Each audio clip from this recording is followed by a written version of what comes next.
Hello everybody and welcome back to the Dragon's Library. So today, we are going to be finally reviewing Baldur's Gate 3. It is a new CRPG released by Larian Studios.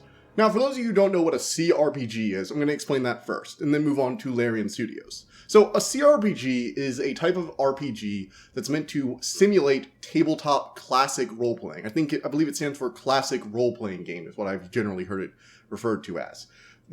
For examples of this, you can think of things like Planescape Torment or the original Fallout games. Most of these games tend to take heavy influence from things like D&D or GURPS, I think is what Fallout was based off. And as a result, they tend to be very turn-based with an overarching isometric view where you're looking down and you're guiding people through this big old world with lots of character interactions. Most of them tend to be pretty plot-focused and character-focused. You also had things like the Neverwinter Nights series, which was based on D&D. Now, Baldur's Gate 3 is also based on D&D. However, it's a little weird. Now, I haven't played Baldur's Gate 1 or 2, which were made by a different studio entirely. Baldur's Gate 3 was made by Larian Studios when they got a license to make another Baldur's Gate game. And it takes place in, essentially, D&D's classic world. Like, technically D&D has a bunch of universes if you don't know. They even have, like, space travel, kind of, and we even start there, sort of. But Baldur's Gate is set in Faerun, which, from what I understand, is the default D&D setting. Now, I don't really play D&D. I know a bit about the world. I watch some lore videos online. I'm aware of it. I've played things like the Neverwinter Nights games. I've played Planescape Torment, which is also based in D&D, but it's set somewhere else in the multiverse. So for me, this was kind of like my first time really sitting down and playing something based on D&D. And the studio that they got to do this game for, Larian Studios, is kind of like the perfect choice, in my opinion. They had a game called Divinity Original Sin and Divinity Original Sin 2. However, I had heard really good things about Divinity Original Sin 2, and I actually thought about playing it a few times. But I'm like, I already have Planescape Torment in my, to playlist, and I kind of just let it go. So when I heard about Baldur's Gate, I think like a year and a half ago, I had heard it was in early access, and I'm like, I'm wait. And so I streamed it recently, but the Divinity series were very D&D inspired. Apparently they were like heavily based on the mechanics and rules of D&D. So what Larian was able to do is essentially spend 2 games building a, knockoff D&D game engine that they were then able to get the rights to D&D and essentially just drop that in there. And the result is spectacular. Baldur's Gate 3 is one of the most accurate representations of tabletop role-playing I've ever seen. The most impressive thing about it isn't necessarily the graphics or the gameplay, but I think both those are great. The story's good. But the really cool thing about this game is how adaptable it is. So let's start going over the first 2 parts of that, the story and the gameplay. You are captured by illithids. They're these tentacled, Cthulhu-looking guys. They're psychic monsters. They put parasites in people's heads, turn them into more illithids. They're soulless, and they had an empire once upon a time that spanned the multiverse. You're captured on one of their ships and infected with one of their parasites along with a few other characters. Specifically, at first it's Lae'zel and Shadowheart, but you find other people who survived the crash.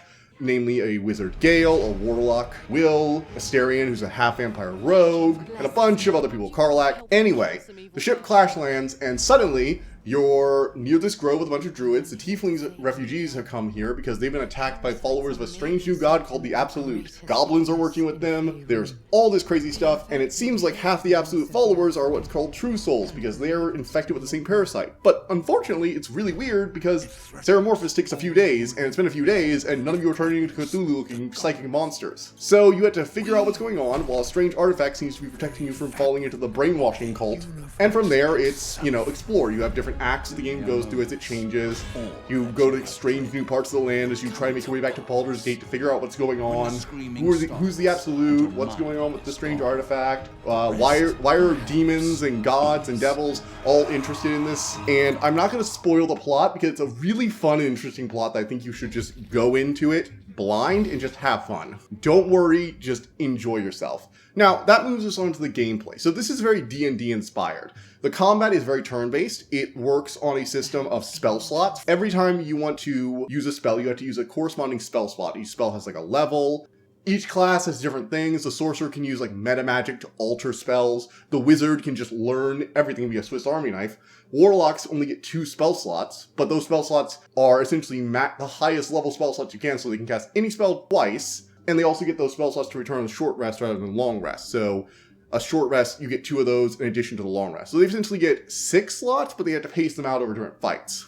You also have things like rangers and paladins that are sort of half-casters where they get a spell slot every other level. And then you have clerics and rogues and fighters and barbarians and monks. There are a bunch of classes, a bunch of ways to build your character. It's a lot of fun. Just go for it. In addition to this, you also have a party of up to 4 people. You can get mods that increase it, but we're going to go with the 4. And you get to pick your characters and, the classic RPG thing. Get a party, go on adventures, think Dragon Age or Mass Effect. It's a very fun. I think a lot of the characters are very enjoyable and interesting. One thing I've noticed, because I'm doing a second playthrough, the game is very adaptable and the characters do have a lot of nuance to them. So you will probably enjoy mixing up your party on different playthroughs and seeing different parts of the story. In addition to that, each class gets chances to shine in conversation. And that brings me to the main thing I'm really interested in with this, is the adaptability of the game. See, the reason Baldur's Gate 3 is such a cool RPG is because it feels like it actually has like a pseudo dungeon master behind the scenes. The way it works is that everything in the game has a tag and a bunch of stats related to it. So things have weights and heights and masses and tags for stuff. For like example, if you're a sorcerer, you have the sorcerer tag. And if you're a dragonborn, you have the dragonborn task. And if you have any of these status effects, you have that tag. You can get drunk from drinking alcohol. You can do all this. And in conversations at relevant points, if the dialogue engine essentially sees that you have such and such tag, it'll add dialogue options or make characters react to you like that. And because they have just so many different tags and ways to identify you, I'd say like every other conversation had some kind of unique thing that at least one person in my party probably could have activated. And I think it's just really cool. It's a nice system. And other RPGs have done stuff like this before. This isn't entirely unique, but the sheer scale of Baldur's Gate with just so many side characters, all of them with dialogue, all of them with options, and you can kill anyone, and the story will just keep going. It'll keep adapting. It'll keep growing. And the game keeps track of just things you would never expect it to. One of the interesting things is just how good the game is at bringing the player's consequences back to them. I actually started doing an evil playthrough with a secondary custom character you can do called the Dark Urge. You have like this murder voice in your head. I'm not finished with it, but one of the interesting things, I started doing evil playthrough because in the initial thing, you can either side with the tieflings, the druids, you can get the tiefling druid to work together and side against the goblins together, or you can side with the goblins and kill everybody. And doing the evil playthrough felt like an actual cost. You lose out on a dozen NPC quest lines. 2 of your companions straight up defect no matter what you do. You do get another extra companion in the second act, but you lose out on 2 really good companions, Will the Warlock and Karlach the Barbarian, who's like the best tank in the game, in order to get the exclusive Paladin one. And that's just like such a cool thing. It's like there's actual consequences to it all. You lose out on all the Tieflings quests because they pop up multiple times throughout the story as they're also trying to make their way back to Baldur's Gate. And you also lose out on all this other stuff. But you do gain things. You gain access to Mithara, who is a unique character. You gain access to goblin allies. One of the interesting parts is that when I went to the second act, in the first playthrough, I got greeted by the Harpers, who are kind of like these freedom fighters / peacekeepers / whatever. You probably saw them in the D&D movie.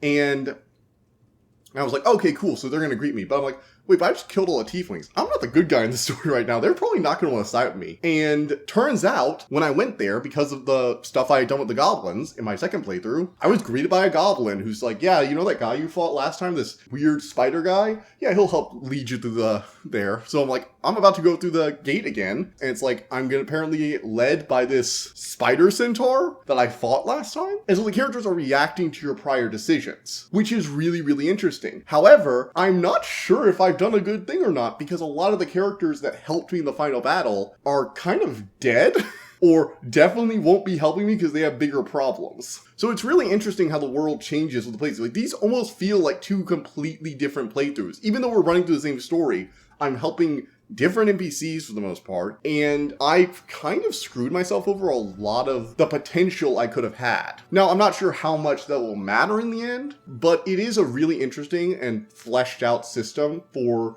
interacting with the player's choices and character, and I really, really enjoyed it. Thought it was a ton of fun. I also enjoyed the combat. I did like the turn-based style battle. This game really is one of those immersive sim games where you can like stack crates to turn into an owlbear and pile drive someone. Bottomless pits you can smoke people into. And I got the Eldritch Blast cantrip with a modifier that gave it knockback damage, so I was just blasting people off cliffs. It was fun. And there's tons of little small things like that where the game reacts.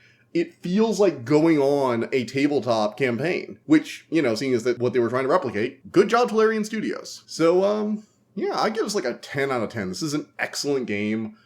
I've played a few CRPGs, and I do like them, especially as I've gotten older and I can appreciate them a bit more. The dialogue and writing are really good, and it's just probably my game of the year, to be honest. I don't really see anything beating this, but Spider-Man might. That's also a really good game, so we'll see. So, yeah. Moving on from there, we have the announcement. So, it's going to be Halloween, not this coming Tuesday, but the Tuesday after. I do have some plans for that. My current plans, and this might be subject to change, but this is the way I have it planned out right now, is that I'm probably going to have a stream on Saturday. I'll be posting that information either on YouTube, Twitter, or both. You might see it in my next review later on this week. And I'm going to be doing what I always do every year on Halloween, is play my favorite game, because it's very in theme, Bloodborne. So I'm going to be going through an entire Bloodborne playthrough, and I'm going to be taking a break from Lies of P to do that. However, I am going to be playing Lies of P on stream at 7:30 on Tuesday and Thursday. So if you want to watch me play that this week, that's what we're doing. Moving on from there, we also have our next two reviews.